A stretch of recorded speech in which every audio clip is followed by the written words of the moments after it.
তো দেশু 7 এ কিন্তু পহেলা বৈশাখেও কোনো রকম কোনো কিছু আসলো না আপডেট।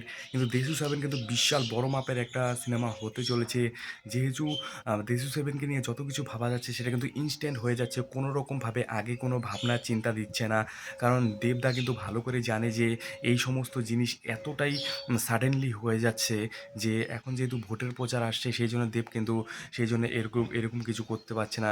আর শুভশ্রীদির কিন্তু একদম অফিসিয়াল যে ফ্যান পেজ আছে সেখানে জানিয়ে দেওয়া হয়েছে তারা কিন্তু খুবই তাড়াতাড়ি কিন্তু দেশু 7 কিন্তু 35 থেকে 70 দিনের যেটা শুটিং আছে সেটা কিন্তু শুরু করে ফেলবে, যেটা খুবই সুন্দর।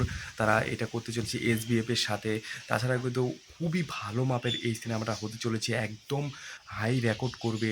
সেটা কিন্তু এতটাই রেকর্ড করবে যে এত ভালো একটা সিনেমা দেবদা কিন্তু এর আগে কোনো সিনেমায় প্রডিউস করেনি। তো এটা কিন্তু ডিরেক্টরগিরি সম্পূর্ণ কিন্তু দেবদা করছে, সেটা কিন্তু একটা বিশাল বড় চ্যালেঞ্জিং। খাদানের সময় কিন্তু একটু একটু করেছিল, সেজন্য খাদান কিন্তু অনেক হিট হয়েছে। তো আজকে কিন্তু যেহেতু টাইটেল অ্যানাউন্সমেন্ট আসলো না, আমার তো মনে হয় পরান যায় জ্বলিয়ার একটু এত সোজা টাইটেল হবে না। এগুলো টাইটেল হলে, চ্যালেঞ্জ 3 হলে এগুলো কিন্তু বেশি অডিয়েন্স দেখবে, পুরোনো কাস্ট মানে যেগুলো অডিয়েন্স আছে সবাই দেখবে। এখন দেখা যাক দেবদা হয়তো বা নতুন কিছু ট্রাই করছে যেটার ভিত্তিতে অনেক ভালো একটা চ্যালেঞ্জিং একটা বিষয় করবে।